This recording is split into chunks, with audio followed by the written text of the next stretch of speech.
साथियों, आप देख रहे हैं सच की दस्तक, जो सच पहुंचाए आप तक। जैसा कि आपको पता है कि नगर निकाय के चुनाव का बिगल बज चुका है। इसी कड़ी में आज हम लोग औरैया नगर पालिका क्षेत्र में हैं और हम आपकी सभी चेयरमैन पद के भावी उम्मीदवार जो भी प्रत्याशी हैं उन सभी से आपका परिचय करा रहे हैं। इसी कड़ी में हम आपका परिचय कराते हैं नगर औरैया के एक भावी चेयरमैन पद के उम्मीदवार और जानते हैं उनके राजनीतिक करियर के बारे में और उन्होंने इस समाज सेवा, जिसको वो राजनीतिक नहीं समाज सेवा नाम देते हैं, उन्होंने इस करियर की शुरुआत कैसे की। तो आइए हम आपको मिलवाते हैं चेयरमैन पद के उम्मीदवार से। सबसे पहले आप हमें अपना परिचय बताइए। जी, मैं प्रकृत खान और पछैया त्रिपाठी, वर्तमान में मैं शुक्लन टोला वार्ड का सभासद हूँ और आगामी नगर पालिका चुनाव में अध्यक्ष पद का दावेदार हूँ।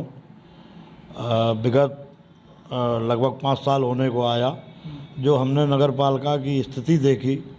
नगर के लोग जिस से जाते हैं कि हमको साहब नगर पालिका जा रहे, हमारा ये काम बड़ा कायदे से हो जाए, या जिस काम की उम्मीद के साथ जाते हैं तो वहाँ उनको वो सही उत्तर नहीं मिल पाता है। किसी भी दफ्तर में जाते हैं तो उस हिसाब से ना तो उनके साथ बातचीत की जाती है, ना उनसे ये व्यवहार वो लोग उम्मीद भी नहीं रखते कि कैसा जिस हिसाब का उनके साथ बिहेव किया जाता है। तो उसी सब को जो हमने ये विगत 5 सालों से देखा कि नगर के लोग पूरा जो है 5 साल इंतज़ार करते हैं कि हम एक अच्छा चेयरमैन चुनेंगे, हमारी हर समस्या का समाधान होगा। लेकिन विगत कहने को तो 25 साल हो गया औरैया को जिला हुए, लेकिन 25 सालों में औरैया जिस हिसाब से पब्लिकली बढ़ रही है, मतलब जिस हिसाब से पब्लिक का विकास हो रहा, जो मकानों का निर्माण हो रहा है, उस हिसाब से औरैया में गली नाली पानी मतलब समस्याओं से ग्रस्त है। कहने के लिए हम लोग ज़िले में हैं, लेकिन ज़िला जैसी कोई भी सुविधा हमको नज़र नहीं आई। तो उसी को भाई ऊपर से तो कोई टपकेगा नहीं, तो वही लोगों से संपर्क करके औरैया के बुद्धिजीवी लोगों से राय ली, औरैया के समाज सेवी संगठनों से राय ली। तो कहा हमने साहब जो है क्या हम अगर इस पे दावेदारी ठोके हैं अध्यक्ष पद पे तो कैसा रहेगा। सभी लोगों ने जब पॉजिटिव जवाब दिया कि नहीं बहुत अच्छा रहेगा, तो पूरा मनोबल से और जमुना मैया का नाम लेके और जो अंतरात्मा में था कि हमें औरैया में बदलाव के साथ साथ विकास भी कराना है, उसी को दृष्टिगत रखते आज आपके सामने चेयरमैनी की तैयारी कर रहे हैं। तो आपके पास ऐसे कौन से मुद्दे हैं जिनसे आप औरैया की जनता का ध्यान अपने ओर खींचना चाहेंगे?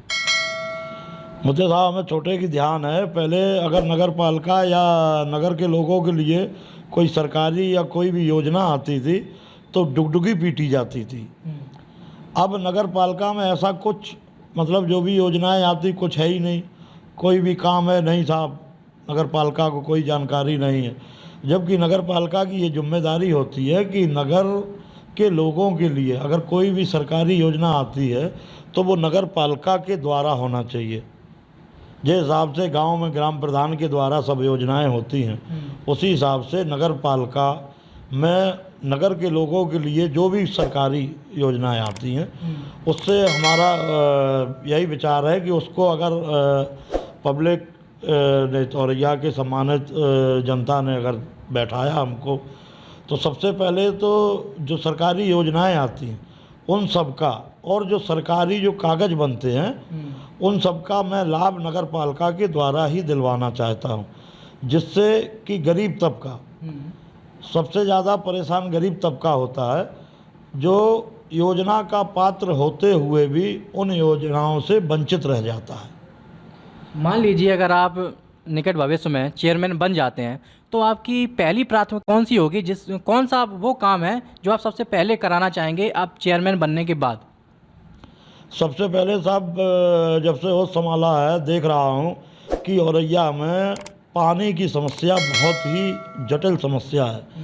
आज भी औरैया में जो हम भ्रमण कर रहे हैं उसमें हमने देखा कि बनारसी दास आउटसाइड में, नई बस्ती पढ़ीन दरवाज़ा, आपके गोविंद नगर, नारायणपुर, इंदिरा नगर साइड में, ये सब जो है अभी भी लगभग काफ़ी मकान पानी से घिरे हुए हैं, जबकि बरसात को गए हुए काफ़ी अरसा हो चुका है।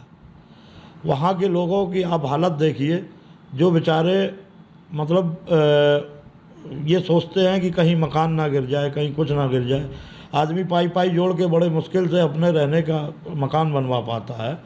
उसके बाद औरैया में आज तक उस पानी के समाधान के लिए कोई भी ठोस कदम हमारे यहाँ के किसी भी जनप्रतिनिधि ने उस दबाव से नहीं बना पाया कि यहाँ सबसे पहले पानी की समस्या का निदान हो सके। आज औरैया ज़िला एक दुर्दशा का शिकार है। आप किसी भी क्षेत्र में चले जाइए, कहीं भी आपको कूड़े के ढेर मिल जाएंगे, कहीं भी गंदगी मिल जाएगी। कम से कम 20% जगहों पर अभी भी जो औरैया नगर पालिका से जुड़ते हैं वहाँ जमादार भी नहीं पहुँचता है। आपको हम अभी आप मोबाइल पर दिखा सकते हैं, जो हमने फ़ोटो खींची है, कि नाली के साथ साथ घास भी सड़कों पर जमी है। अच्छा। हाँ, सड़क भी नहीं है। विकास का मतलब ये होता, नगर पालिका की भी ये जिम्मेदारी होती है। अगर हम सामने वाले से हाउस टैक्स, वाटर टैक्स, जलकर वगैरह ले रहे हैं, तो हमारी ये भी जिम्मेदारी होती है कि जहाँ पे हम मकान, जिन मकानों से ले रहे हैं, उन मकानों पे नाली, जो पानी घर का बहेगा उसके लिए सही नाली है कि नहीं है, सड़क है कि नहीं है। पब्लिक के लिए कोई भी सुविधा हमें नज़र नहीं आ रही औरैया नगर पालिका के द्वारा। अच्छा, तो हम अंत में आपसे ये जानना चाहते हैं कि आपने अपने घोषणा पत्र में कौन कौन से मुद्दों का आपने विस्तार पूर्वक वर्णन किया गया है? औरैया में साहब कोई चीज़ है ही नहीं जिसके लिए हम कह सकें। सब हमने कई मुद्दे बनाए हैं, जिसमें पहला मुद्दा तो यही है कि अगर नगर पालिका पहुँचते हैं सम्मानित जनता के आशीर्वाद से, तो सबसे पहले तो हम जो हमने देखा कि नगर पालिका में एक सभासद को बैठने के लिए भी स्थान नहीं है कायदे से।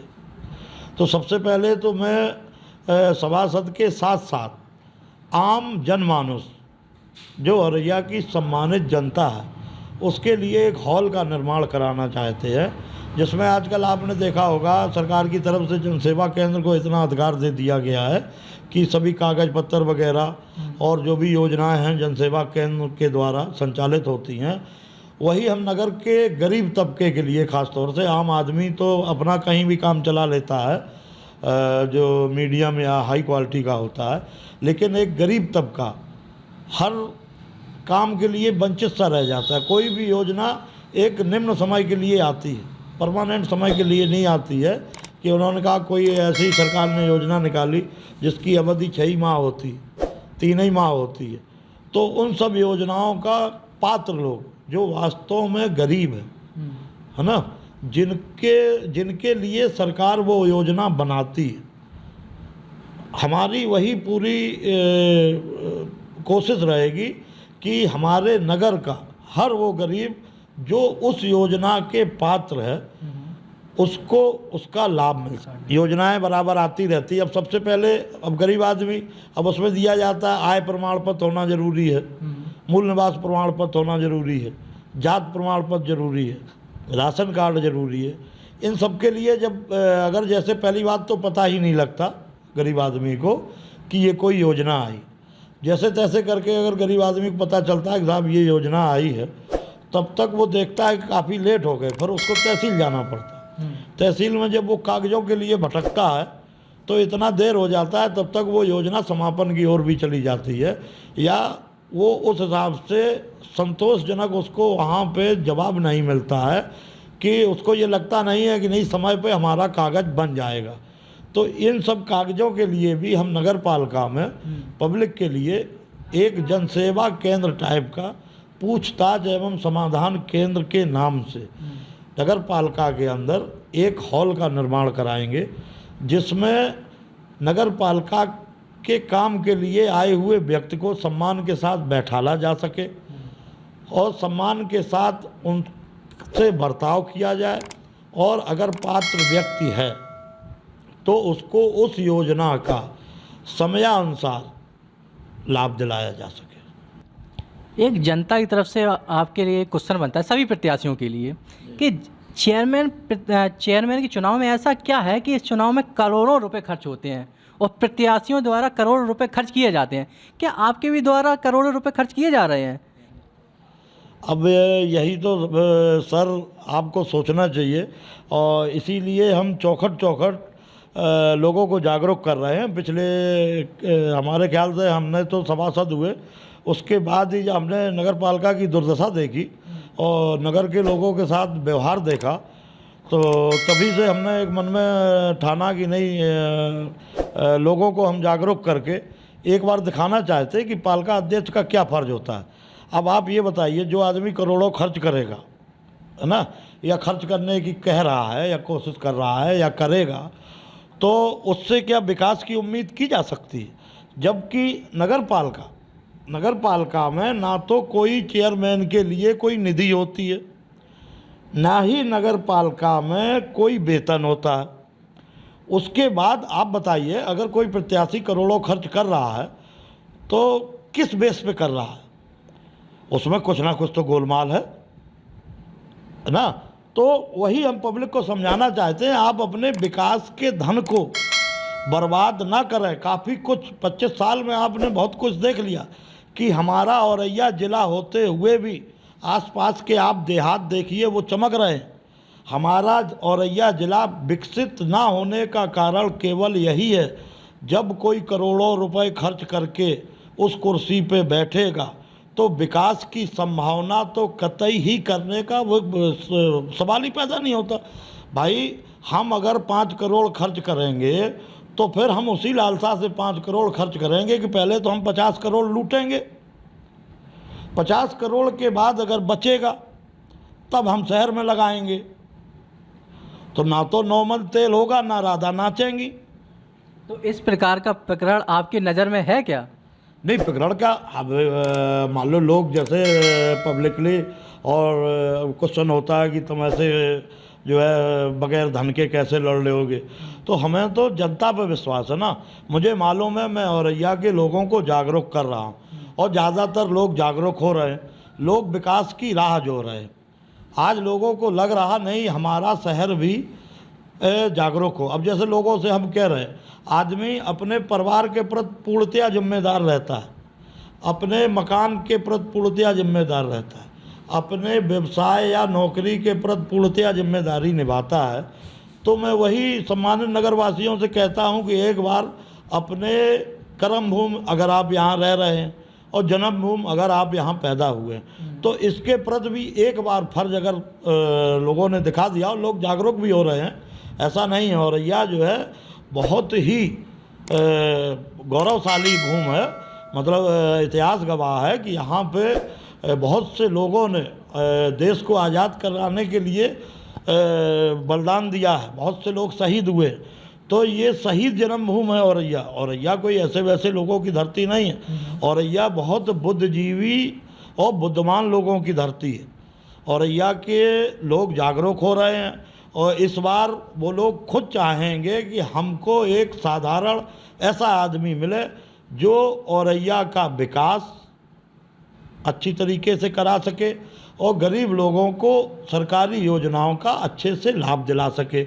हम तो ये नहीं जानते कि पैसा खर्च करने वाला इन सब चक्करों में पड़ेगा। पैसा खर्च करने वाला तो भाई पहले अपना पैसा निकालेगा।